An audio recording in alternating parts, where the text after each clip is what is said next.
Well, good afternoon. I want to extend a warm welcome to those joining us today. My name is Brent Fuel, and I have the privilege of serving as one of the co-founders of the Water Finance Exchange, along with my colleague, Hank Habicht. I'm delighted and excited to be moderating today's discussion on a topic that sits at the heart of community resilience and sustainability, the importance of regionalization and voluntary consolidation of struggling water systems. This is a second in our series of discussions on regionalization, with this one focused on state roles. The third will be focused on technical assistance providers, and we will announce the timing of that one shortly. At WFX, our mission is clear and urgent. No community should be left behind when it comes to safe, reliable, and affordable water. Water is more than just pipes and pumps. It is the foundation of community vitality and economic opportunity. Without dependable, affordable water, families will struggle, businesses won't be able to operate, and communities cannot attract the investment and jobs needed to thrive. We know that many small and rural communities across the country are facing the perfect storm: aging infrastructure, limited financial and technical capacity, and increasing regulatory demands and costs. For many, it's an unsustainable burden. So that's where voluntary regionalization enters. Whether through shared services, partnerships, or full consolidation, these can provide a practical pathway to stronger, more affordable, and more sustainable systems. Today's session will shine a spotlight on the role states can and are playing in making that vision a reality. And we're honored to be joined by three outstanding water leaders who are helping communities rethink and strengthen the way that water is managed and delivered. And right now we only have one on the screen because the other two are having technical difficulties. So we will start with Ross Colonna first, but assuming we get all three on today's webinar, they will share their experiences and practical insights regarding how state agencies are reducing barriers, encouraging collaboration, and leveraging federal and state infrastructure investments more effectively. We are working to get Ben Grumbles and Bill Moody on, but we are very pleased that Ross Colonna was able to navigate the technicalities of Zoom. So Ross currently serves as the Assistant Director of Local Government Finance with Tennessee's Comptroller's Office. Ross plays a critical role in overseeing the Tennessee Board of Utility Regulation, where he works closely with municipal utilities and promotes sound financial management and sustainable operations. We at WFX have had a great opportunity to work with Ross and his team in Tennessee, and they are doing some great work in Tennessee on really supporting a lot of the communities that are struggling with their systems. We will be taking questions today from those that have called in. So if you have questions, please put those in the Q&A box, and we'll do our best to get them during the course of today's discussion. So Ross, thanks again for joining us. Tennessee, we've had some great discussions, and you've been able to participate in some of our workshops, and we've had a great opportunity to get to know you and the great work that you're doing in Tennessee. But Tennessee's doing things a little differently. And the state has empowered the Board of Utility Regulation, supported by the Comptroller's Office, with the authority to require merger feasibility studies and in some cases mergers. If you will, talk to us about the role of your office and TBOR in that process. What's working well, and where do you see opportunities for improvement? Sure. Well, thanks, Brent. I'm really happy to be here to discuss this because, as you said, utilities are they're the lifeblood of communities across the country and Tennessee, and we take our role in regulating these utilities really seriously. It's pretty common in states. You have the environmental regulation, and I'm very fortunate that Tennessee takes the financial and managerial regulation of these utilities extremely seriously, because for me, it's just as important as having, a safe utility. So, the idea of mergers and trying to regionalize utilities, I think it's something that was just bound to happen at some point, right? I mean, at some point it had to happen. You get to a point where you have these tiny utilities that are struggling, inflation, new costs, and trying to keep up with technology. And Smaller utilities, they just struggle to keep up. Mm, And a lot of times they won't get out of their own way to do what's best for their customers. And so that's where we, come in and we force them at times to get out of their own way. Because I think a lot of times, the utilities that we regulate, we're dealing with local governments. yep. And I think oftentimes they forget that they're there to serve the people, they're there to serve the customers. So, there's plenty of opportunities there. But one of the main roadblocks that we deal with is kind of exactly what I just alluded to. It's the local government, it's the idea of someone losing control Mm, over their local utility, and trying to get past that and convince people, hey, your customers, they're going to get better service at a cheaper rate. Try to convince me why mm, this is a bad idea. mhm. Don't forget that you're a public servant and you need to be treating it as such. Yeah, those are really important points. We've WFX have recognized that the loss of control is a big concern for a lot of communities, and it doesn't have to be that way. But also, there's a focus. Some states like California have had compelled forest consolidation, and it doesn't always work. A lot of times communities will, lawyer up, go in the corners, and they'll fight it out, even though they may know that it's the best path forward for them. So, what's your thoughts on that? There's many utilities that are in non-compliance. Talk to us about the ones that are in financial distress that may be able to, fix their problems and not have to consolidate, but still may be the best option versus others that continue to be in non-compliance and are kind of the severe cases. Talk to us about Sure. how if there's a distinction in the way that you handle those. Absolutely. Yeah. We use for a forced consolidation kind of as the Hail Mary. Like it's, if we have a utility, and in Tennessee, financial distress is, without getting too far into the weeds, it's you lost money for 2 years in a row. A utility, you are not allowed to, if you pull out your income statement, you are not allowed to lose money 2 years in a row. And that, so, if you have a utility that's losing money, which I don't understand how as a monopoly you manage to lose money, that's crazy to me. But yeah, so you lose money 2 years in a row, you get thrown in front of my board, and we say, all right, let's figure out what's going wrong here. And a lot of times it's, they haven't had a rate increase in so long, and their cost went up. Well, a lot of times you look, and if their rates have to go up a significant amount, it's say, the question is then posed, what's best for the customer here? Is it to allow the local control to remain and still get the same water, or is it that you have that you do some sort of consolidation? Customer still gets the same water at a cheaper rate.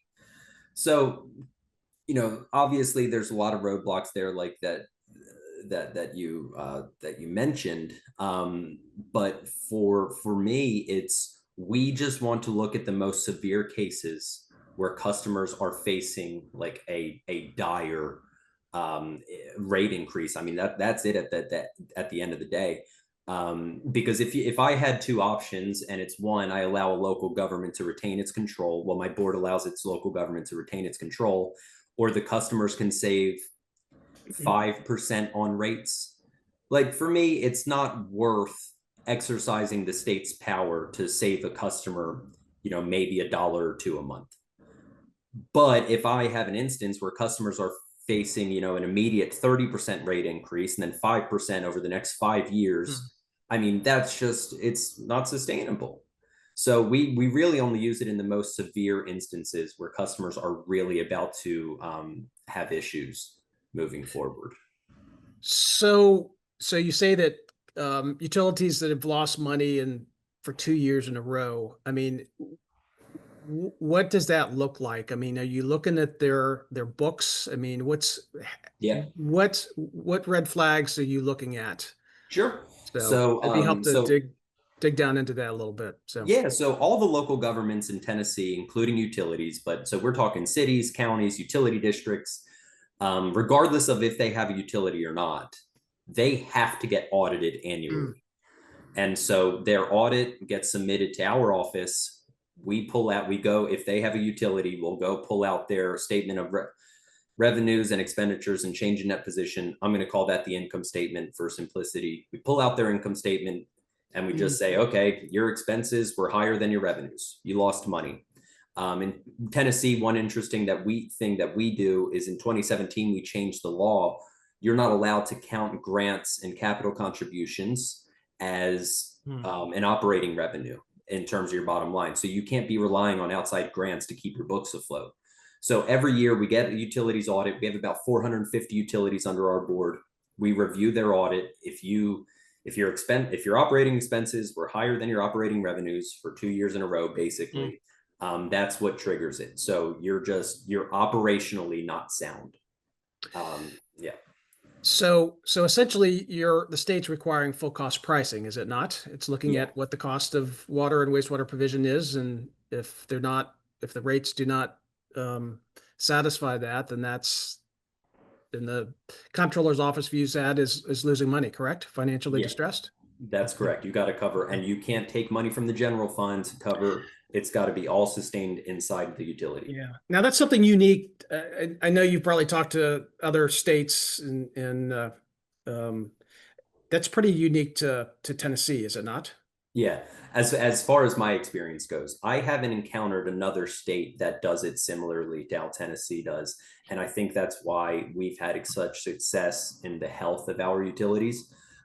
Because, one of the ideas or the paradigm that I view it through of why a local government, if I'm a city, why can't I take general fund money and throw it into the utility? Right. Well, a lot of times you have a city that serves customers that aren't citizens. You're serving outside your city limits. So why is it fair that your taxpayers are helping to fund the upgrades to people who live outside the city limits, and the vice versa? Like the contrary is true, where if you're someone who lives outside the city limits and you're paying into the utility, why should the utility be putting money into the general fund to fund things that someone who doesn't live in the city they don't get to enjoy those benefits because they're not a citizen? Right. Nope. Those are really good and fair points. Well, let me ask, we know that consolidation is not a one size fits all. It can be shared services. It can be consolidation of assets. There's many different approaches to collaboration or consolidation. What is that how you and your colleagues view it? Is that kind of how it's being implemented in Tennessee? Sure. Yeah. If I have, I think that we throw out the word small utility pretty often without really defining it. For me, I'm looking at a utility that's like less than 1,000 customers, maybe less than 1,500 customers. And so if I have a small utility and they're struggling and, they have a neighboring community that's a great utility, might be a great candidate for a merger, but they're sitting there saying the good utility may be saying, listen, can we just enter into some sort of managerial agreement where we're just going to start serving that operating as the manager for that utility to belay a merger? I'm fine with that, because we're just looking for the solution that's going to help everyone. Right. And if we're just dealing with a managerial issue, then sure, we have no problem starting there. Yeah, right. Welcome, Bill. We'll introduce you in a second. So, but we do have a question, Ross, from Tad, and I'd encourage folks that are listening to this to please ask your questions. We got some great experts here who've seen it all. So, Tad asked, how do you ensure rates are real cost of service? We see rate consultants, in particular small engineering firms that don't want to lose clients, propose low rates that supposedly cover full cost of service, but work is not getting done. Yeah, that's a great question. And the way that our board operates is when we issue an order that says you need to get a rate study done to fix the rates for this utility, we clarify that it must be done by a third party approved by us, approved by the board staff. And so I've had just that, small engineering firms that want to make a rate study for a client doesn't want a big rate increase, so they don't really put in the right rates. A few years go by, the utility's still financially distressed. I won't allow that firm to do work for our orders anymore. We kind of blackball them. And the thing is, when you're doing work on behalf of the T-board, I view it as it's almost a three-party contract. Like you're doing work for us, even though the city's contracting with you. And if your work isn't good, like I don't care who you are, we're just not going to, because you're not doing anyone a favor. Your client's going to be worse off in the long run. Yeah. We're still going to have to deal with the problem. So no, we just, it might take a few years to realize that the rate study was poor. But, also we could catch it on the front end. We could review the rate study and say we don't agree with something and then blackball them from there. But yeah, we have no problem telling someone you're not equipped to do the rate study because we have a bad past with you. That's it's good to know. So Bill Moody, welcome. Yes. Yes. So let me just quickly introduce you. Many people calling in probably you don't need an introduction, but Bill serves as the director of the Bureau of Public Water Supply at Mississippi Department of Health, and he is a professional engineer who oversees the regulation and capacity development of public water systems across Mississippi, and he brings an amazing amount of practical experience helping utilities across Mississippi. Bill, the conversation today, and we've had a great one with Ross so far, is on regionalization. A lot of the systems in Mississippi are struggling. There's less grant funding. Many of the communities cannot go in further into debt, and so there's really not too many options available, if any, other than collaborating with nearby neighbor, consolidating, whether it's shared services, and love to just have your perspective on that, how things are going in Mississippi, where you think there's opportunity. I always think there's opportunity for consolidation. It's just the decision makers have finally got to come to that oh God moment, if you will, of we can't do this on our own. I mean, with regulations ever changing and piling up and things that normally systems, I would say, so that I've been with the state for 28 years, when I first started, the only thing you really seemingly had to work with was, or you're concerned with was like lead and copper rule and whether or not you have, you're meeting the standards of RTCR or RTCR at the time, and now it's RTCR. And so now you've got the larger concepts, at least in the state of Mississippi. It seemed like that was the easiest thing in the world. And then now you've got simultaneous compliance elements that previously you didn't have to worry about, but seemingly now it's kind of coming to fruition where everybody's having to struggle to meet disinfection byproducts rule standards and lead and copper rule standards, as well as providing adequate treatment so that you can meet all the bacteriological requirements associated with RTCR. And so you see this big shift of it was easy to do, and now it's gotten complicated beyond measure to a certain degree, especially for some systems. And the small systems, they're getting to be out of their depth. And there are lots of small systems that do very well at taking care of their stuff, and there are also many on the other side of that spectrum that are not doing well, and it's causing some issues of where do we go from here? What do we do? And some would argue that maybe what's happening here, and sorry about the helicopter across the way, we're right next to the hospital. Oh, we can hear you fine. That you've got this situation where you as regulations build up over time, you're getting potentially to a what did Malcolm Gladwell call it? A tipping point of where you almost get to the point where you're regulating somebody out of being a public water system. It's too much. And like PFAS is, the next big thing that everybody's been talking about. And the cost of treatment is expensive. It's going to put a strain on the system in the way of operations and management of that. And small systems are just seemingly not going to be equipped with that because maybe they're not doing adequate rates, and they're not providing the true cost of service. I heard that about a second ago, I think, from Ross. And I completely agree. And so when we did ARPA, our last section of ARPA, the recovery plan money, we had our state legislature, the state senators said, "Hey, we want this to be a bigger push for consolidation," and which was surprising coming out of it, because sometimes they want to protect their constituents and their groups, Yep. But in this case, they're like, we think there are entirely too many public water systems in the state of Mississippi. And I'm like, I'm not going to argue with you. I think that's very profound because you have there's some semblance of a disconnect between the lawmakers and what's going on out in the real world. Yep. And so we felt that exchange was very positive, and so we shaped the last little bit of ARPA money we could to kind of, make sure that we focused on areas where systems are going to get together to consolidate.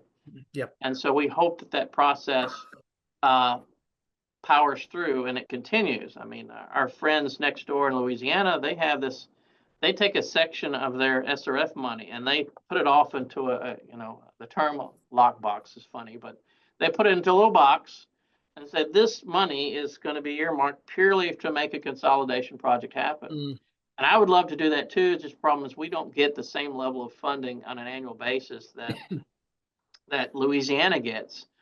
And if the congressional directed spending keeps going forward after they kind of took a year off, then it'll put a strain on that possibility, that wish that I have happening. But we want to see more consolidations. We want systems. My field staff is thinking, hey, if systems are truly understanding what asset management really looks like for them, Mm-hmm. even before you put PFAS into the mix, that many of them will take the approaches that it costs that much to get a new well. It costs that much to get a new treatment plant or lay distribution lines. That's way too much. We can't afford it. Mm. I mean, we've seen it from ARPA, as well as the influx of the Bipartisan Infrastructure Act, or what do they call it now, is that you would get a 500 gallon per minute well for $750,000. Now it's twice that much. Mm. And yeah, the costs have just skyrocketed. Well, I mean, there's a chance, you flood the market with enough money, then everything goes up. Mm-hmm. It's going to happen. But well, let's talk about that. I mean, you talked about the funding, and that's kind of the 900-pound gorilla here. It costs money. It costs more upfront to look at the feasibility of consolidating. You have to have lawyers, you have to have engineers, and I guess I'd ask both of you all, where is that funding coming from? IIJ funds are coming to an end soon, and is there a source of funding for those communities that want to take that path? Well, Ross, you want to go first? You want me to? No, I'll go first. So, the funding part is an interesting thing, in my opinion. Because I think that, and I can only speak for Tennessee on this, we have so many small water utilities, even wastewater utilities, that they buy all their water from their neighbor already. Mm. So we're not looking at needing to do major upgrades to make a merger happen into one entity. The low-hanging fruit, and it would, because I have so many utilities that they don't produce their own water, they don't treat their own wastewater. So it really shouldn't cost anything more. It should just be something done on paper to make a consolidation happen. Now, when it comes to the other side of things, when, there might need to be some upgrades, maybe two systems aren't connected, or maybe, there needs to be, an increase in the size of a line to provide water more, that I always get the question, Ross, where's that money come from? Luckily, I can say I don't have a dime, so it's not like I can try to, it's not my problem. But, for me, it's, the money is coming from the same places as to where you would need to do the project to begin with. Because the things that these utilities need to do, maybe for a merger, are probably things they should already be needing to do to begin with. If they have huge water loss issues that are preventing them from, having a successful system, they need to be fixing those anyway. Mm-hmm. So, it's the funding isn't, for me, it's funding that should already be being sought after. It's not because a merger needs to happen. Now, the source of those funds, like you said, that's the question. I mean, the same sources everywhere. There's no unique funding source that I can reference. Phil, thoughts? Sorry. Thoughts? I like Ross's his take on that. I think it's a holistic approach. It's got to be taking care of what you have, planning for the future, and then bringing someone along for the ride from the funding standpoint. SRF is there. Every state has an SRF program. Some states have emergency loan money inside their programs. I don't think WIFIA, if we're talking about small systems, WIFIA is a vehicle that's going to provide any infrastructure support because it's not advantageous to them. You have to get a large chunk of money, and trying to get everybody together to make that happen is very difficult to do. I think that you're going to have to it's almost from a funding standpoint, it's going to have to be a menu. So what can rural development contribute? What can Delta Regional Commission contribute? What can some of these other Appalachian Regional ARC what they can commit, and how can that can be brought together in an SRF process too. I mean, we try to sync up at least our funding elements to where we can all work together for a common goal of a project. And there's got to be, someone that's going to take the bull by the horns and be the coordinator for a particular project, or say a consolidation or regionalization project. But and the one other thing that I do want to add there too is, and I've seen this not from board ordered mergers, just ones that I've seen happen voluntarily. One thing that Bill had said earlier was you have small utilities that are getting out of their depth, and they're saying, well, we need X, we need Y, this is what we need to do. But then the bigger, stronger utility comes in, and maybe a more experienced manager looks and says, Yep.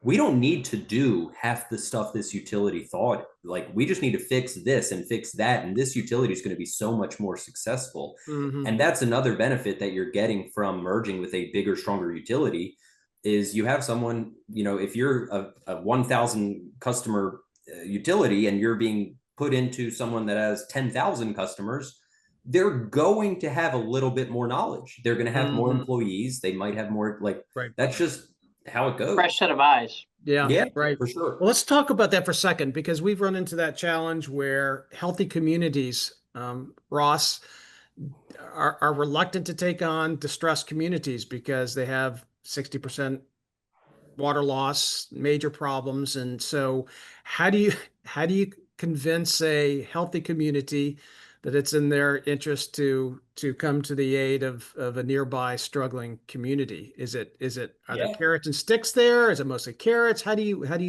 address those issues? Well, it takes everything in me not to curse up and down at them. And because I have words that I can make them feel so small for taking their job as a public servant not very seriously. When you're a bigger, stronger local government, and you have a neighbor that is hurting, it's your job as a public servant to do what's right. And it doesn't matter that they're not citizens of your town. When we're dealing with utilities, I don't care who's a citizen or not. We're just dealing with people, because utilities are a necessity. So it takes everything in me not to just go off on someone and say, hey, get off your high horse here and help your neighbor. Well, some might say that they have a duty only to their own taxpayers. So I think that a lot of times is the argument. And that's why municipalities that have utilities drive me up a wall. Because the thing is, they're sitting there, they're saying, well, yeah, I only have a duty to my taxpayers. Well, then why do you serve outside your city limits? Yeah, the moment you chose to serve someone outside your city limits, they've lost that argument at that point. You lost it.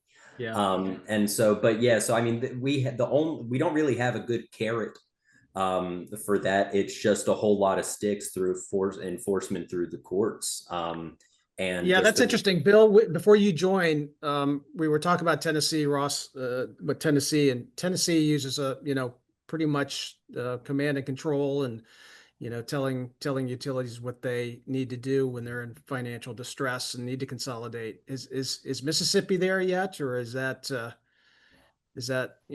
down the road? I think it's like I was saying, it's going to a holistic piece to it. I mean, I think systems are kind of coming to terms, and I think one of the things that will tell them that is asset management and the regulatory realization that it's not as easy as it used to be. When you call systems, we're trying to move aggressively towards getting some of these systems that historically have issues into some hearings where we can do some administrative orders and say, okay, you've got to come up with a solution, and the solution might be as simple as buying water from next door, and you got to not be afraid to do that. Yep. Part of the, we have about 680, I want to say, rural water associations, independent ID numbers of rural water associations. Now, several of those are they're run by the same board, and they might have 4 different IDs that are part of, say, for example, Adams County Water Association. They have 3 or 4 separate IDs, and so they're operating as a pretty robust utility in and of themselves. But you've got these smaller ones, they don't have it, and we get to the point where we might have to get into a court order situation or an administrative order situation. One of the things that's in AWIA where many of the states are waiting on is the new system restructuring rule. Right. Yeah, I wanted to talk about that. Yep. Many of us are, I think many of the states are like, okay, what is that going to look like? How are we going to apply for primacy associated with that? And so some of us are kind of holding back, I think, to a certain degree, and wait and see, because we want the teeth that the rule hopefully will provide. And so one of the big hangups with that rule is that that National Rural Water wasn't going to let it pass unless you tied whether or not a system had, terrible compliance, right, before they said, yeah, we'll support that and that concept. And so I think now there's a tool out there, how that's going to look and how we're going to apply for it. They've got some things about some sort of outside party that might be coming in and performing some sort of assessment. Who does that assessment? Is it something the state's going to be paying some person to go out there and do the assessment? Who's going to supply the funding for that piece? System has to do it. How's that going to play out? And so there's a whole lot of parts that are still kind of up in the air.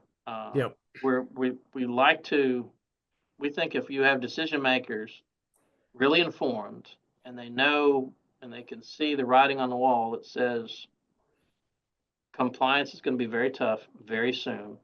And all of our wells are 50 plus years old. Our elevated storage tank really needs to be painted because the paint's coming off its sheets. It's time to take a big bite out of that apple. The elephant in the room is now, he's gotten really, really big, and he's about to sit on us. And so we need to take action. Yeah. Let me ask this. We've alluded to it in some of the conversations, is really, the regulations are getting tougher. They're getting more stringent. They're getting more complicated. PFAS and lead replacement, lead line replacement. EVP is about to go through a third stage. That's right. So the question is, and where does private contract operators come in here? We hear increasingly from communities that they can't attract, they can't retain operators, they can't pay them what they need, and there's fewer of them, and it's become somewhat of a crisis in these states. So what is the role of private contract operators to help these communities, whether it's a interim or long term? I'd be curious to your thoughts on this, Ross. Yeah. I have thoughts on this that have rubbed so many people the wrong way. Because here's the thing is, I am as much of a capitalist as the next guy, right? And, if you want to start a business where you're going around and serving as some sort of private contract operator, providing maybe even private contract management for a utility, awesome, good for you. But the problem is, you're dealing with monopolies in local government, right? And you kind of get a blank check. And if you have a local government that is just so enthralled with the idea of retaining their independence, but they have no problem contracting out everything that they're doing, it kind of gets a problem, because they'll pay such a premium just so that they don't even have to consider the idea of asking their neighbor for help. So I have run into contractors in that instance that do great work, and they recognize what they're doing, even though they're private, they're doing a public service. And I've run into other ones where they are just gouging communities. Mm-hmm. And my board does not look favorably upon it. And we tell utilities, you're not allowed to enter into this agreement. Like you need to, we're going to pretty much force you to So get. you're watching out for utilities that may not have the sophistication to Correct. understand the contracts and the pricing. And I think Yeah, they get that's a fair approach. So that you get a contractor come in and give them a sales pitch, and the sales pitch makes it sound awesome, and it's not. yeah. Yeah. Bill, what's your experience been contract We have a operators? we have a lot of we have several contract operating firms, like the primary owner is a certified operator, and he has a team of people that work for him that are certified operators. And so, in general, the most part is that many of them do quite well, but there are a couple of ones out there, and this is the guy we've always used, and we don't necessarily want to go with someone we don't know. And I mean, there's a cost element of this. You pay Mm-hmm. what you get. You pay for what you get what you pay for. I think I had it flipped around there, but you get what you pay for. And some of these guys are like, oh, and some of the operators in the community are kind of shooting themselves in the foot. They're saying, well, they'll get into this bid war thing where they'll say, I'll take all your samples and look at your wells, and it's a lower class system, so I'll look at your wells twice a week, and I'll take your samples, and I'll do that for $300 a month. And that's ridiculous.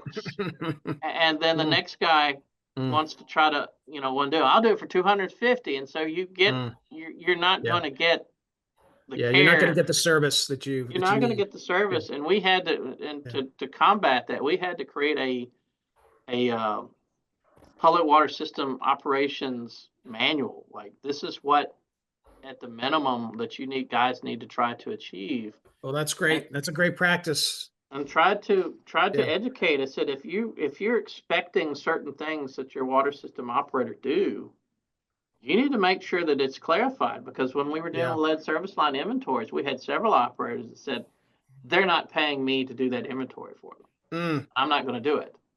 You know what? That is a great service, though, Bill. I think that more states probably should consider adopting an approach like that, where they, have somebody assessing, those agreements and services. Well, that we don't have the bandwidth to do something like that. Yeah. I could say it needs to happen. And so I think from the standpoint of, we have board management training that we have for boards of all systems that are not private nonprofits, and all municipalities 10,000 or less. And so they need to go to that training, and then in the course of that training, we try to inform them what their responsibilities are. We try to say, hey, find you the right person to do the work for you, and go back and check. I mean, do you listen to the operators when they tell you something? Are you going out there and checking and doing your own trust but verify moment yourselves? And you're paying them to go out and do stuff. Does it look like they've been doing anything? Right. And hold it, just like we try to hold elected leaders to accountability. You need to hold the people that are working on a public water system accountable. And so we created the manual as a guide to help them do that, so that they know what questions to ask the guy that they're trying to hire to do the work for them. And that's one thing that I want to add on to, was, I've seen in so many instances when, bringing the conversation back to the mergers and regionalization, where the employees or the management, they want it. And they're the ones who are out there because they're saying, I've been telling my board for how many years that we need to do X, we need to do Y, and my board just doesn't listen. And they're looking forward to an opportunity to where they can finally start getting their utility to the shape that it needs to be in. Because again, a lot of the problems that we run into, it's not employment and management, it's the local government, it's the government itself, it's the government body. Yeah, right. Well, I want to, great discussion. I want to, Bill, turn back to you. Mississippi has a water association, Black Bayou Water Association, that we've had a chance to get to know WFX and had them speak at one of our meetings. And they started with 350 homes, and now I understand they're up to like 2,800 connections. I'm wondering if, what, what would you say their success is, and has the state been able to help encourage and incentivize more associations like that, where they're consolidating these small 50-meter communities and that do not have the capacity to continue? So, I think that one that's certainly a model system for the state of Mississippi. I think it was one of these things that also involved the community in around that area, and they're putting aside their own "we're better than them" kind of mentality. I mean, to kind of set that aside and say what's best for the community as we try to build something that's going to benefit everybody. When you consolidate boards, well, everybody wants to have representation. You need to keep that and keep that as part of the process so that right. no one feels left out. Because if you don't have Isn't that buy-in, key? Isn't that key? You have to have yes, representation. Communities have to sure. have this, You've be got at to the have table. buy-in for success. And if Yeah. you don't have buy-in for success, Yep. 6 months from now, it's all going to fall apart around you. Right. And even if you put money into it, I mean, everybody has to be willing. It's like with an asset management plan. Everybody has to have buy-in, both from the operator all the way to the elected officials. And so I think what we're seeing now, and I think that the idea is that when you're going to have money is going to have to speak to a lot of this. Yeah. And I know some of it comes down to just simply getting in the room, locking the door, and talking. Because you've got sometimes rural water systems. I know towns and municipalities are like this. They beat us in football last week, and now we're pissed at them for the next 20 years. And so you got to put those kinds of things aside, and you've got to be willing to make a decision and say what is going to be best for the community overall. And when you get into these situations, right now I'm kind of in a situation where I need to hire some additional field staff to help make my life easier. And so when I get them on board, then I can go out and do some meet and greets and kiss some babies and talk to people and say, hey, have you thought about doing this? Yeah. Right. I mean, your So last much of it is capacity assessment was like a 0. Yeah. And or a 3 or a 2 or something like that. And you guys have disinfection byproducts problems. You've got lead and copper issues. Your wells pumping sand. There's a water system that's not more than a quarter mile away from you that's got plenty of water to spare. They don't have DBP problems. Why can't we come to some sort of agreement? And small. It really begins with that. It really begins with those conversations, doesn't it, Bill? Yeah. I mean, I tried having a conversation like that too, and by the end of the conversation, the mayor I was talking to about it said that he felt overwhelmed. He thought we were trying to shut him down, and there's a certain element of community or community pride that's at play. Yeah. And you go into the conversation. I said, I'm not trying to change what's the logo on the elevated storage tank. I don't care about that. What I am trying to do is make sure that the water you're providing to your customers is meeting standards. It's safe. Yep. And it's safe and it meets MCL well below MCLs. And so the conversations, hard conversations are going to be the key for any success of regionalization. Money is certainly going to float around and all that, as we've all kind of alluded to or mentioned just blatantly in our conversation here. But getting people around the table and say, this is what you got, this is what they've got. Neither one of you are going to be able to achieve the overall goal on your own. You've got to figure out how to come together and put some sort of whatever. It's having those hard conversations, tough love conversations, isn't it, Bill? So. And then when you do a consolidation project, it seems like everybody in the woodwork wants to come out and say, what can we do to contribute? What funding agencies, want to come and be a part of this mix? Because we all, rural development and SRF want to have successes as much in any project together on their own. It's even more so when you are able to leverage resources together. And I think everybody wants better for the federal fisc, is it not? I mean, if you have communities, rather than asking for $5 million, 5 of them, for new treatment plants, if they can have a regional plant for 10 million, that's right. You save money. You save Save the And state money, save the taxpayers' money. So I yeah, want to introduce Lane. So Lane, you're not Ben Grumbles, but we're very happy you're here. So- Very much not Ben Grumbles. Thanks, Brent. Appreciate you having me, and Ross. Oh, and Bill. absolutely. Good to Absolutely. see y'all. I've enjoyed the parts of the conversation that I've caught between also. Yeah.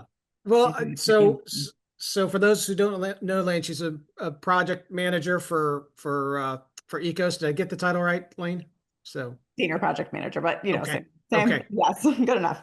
But why don't you share with us a little bit about because I know Ben is passionate about these issues. In your Mhm. recent meeting, you actually had a panel discussion on consolidation, this very topic. So talk to us, if you will, a little bit about Ecos, who for folks who may not know it, and what you all are doing to help kind of continue the conversation. Yeah, of course.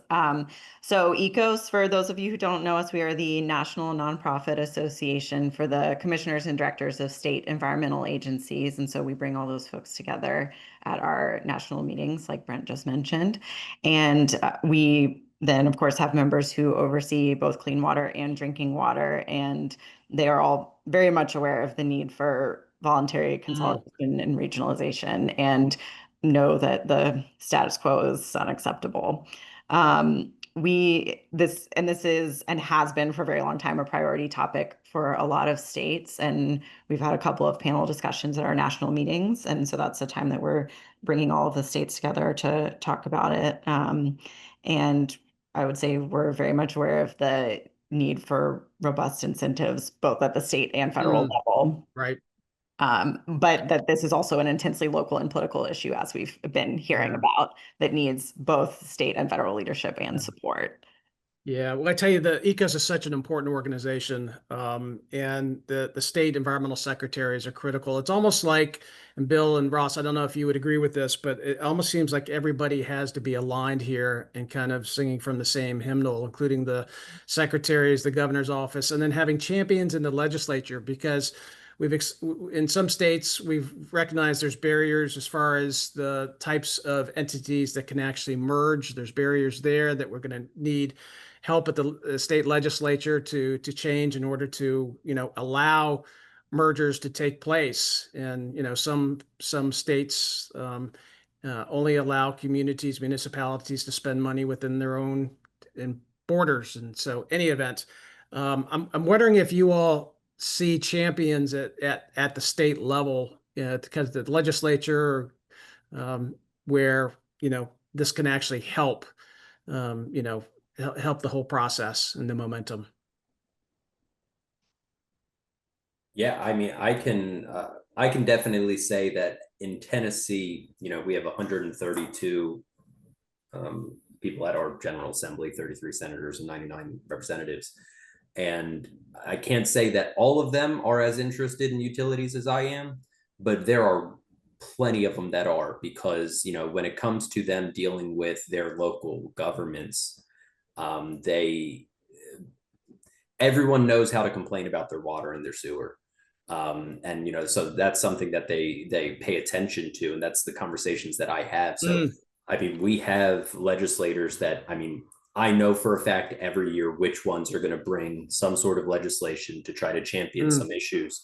Right. And they're willing to entertain the conversations on how to improve everything. Yeah. And they listen when we say, listen, this is going to be a bigger, what you're trying to do isn't going to help. But I have a few, I can think of a few that are very, hey, leave my local governments alone. But on a much broader spectrum, they are very on board with, hey, I'm more concerned about my constituent than my local government. Right. Right. Well, we're talking about these conversations. One somebody writes in, well, how do you start those conversations? And I think that's a fair point. It's like, where and how do you start these conversations? Ross, I know you've got it at Tibor, and you've got the hammer, so to speak. So, Bill, maybe I'd look to you where there's less enforcement authority in use, and how and where do you start those conversations? well, I mean, it's one of these things. It almost has to start with the regional staff. Our regional staff is our first line of boots on the ground, and so they can gauge whether or not systems, the conditions that systems are, because they're actually looking at the facilities themselves, and then they know the poor system and then the systems all around it where there might be an opportunity right there. But then once that's kind of that situation is recognized, then you almost need either an impartial party to come in, because sometimes the big bag state agency is not going to be the best vehicle for that. Because all you're trying to do is you're trying to make things better, but sometimes they don't see that coming from the state government. Right. And so you might have to have your national, your local chapter, Mississippi Rural Water, in our case, to come out there and kind of facilitate discussions. And then you come in, meaning the regulator, myself, comes in. It's just, I'm just bringing the facts. I'm bringing the data. This is what we have. Is there a way that we can help each other move forward and let that facilitation occur? Municipal governments, I haven't got into many situations where that's been something to play around with. But you have to have a willing facilitator. I think we have that in our state rural water association. I don't know how Tennessee's fares up there for something like that, but I think that we could.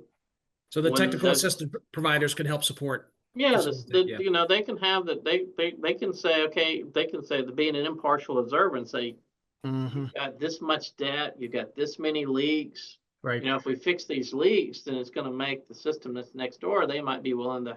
Maybe you don't need a new well. Yeah. Right. Because you're not dumping 5 million gallons a day on the water on the ground, kind of thing. Right. I'm picking numbers out of the air, but having an impartial facilitator, I think, would be somebody that can help stir the conversation, look over and say, hey, state, what do you think about this? And state provides their input.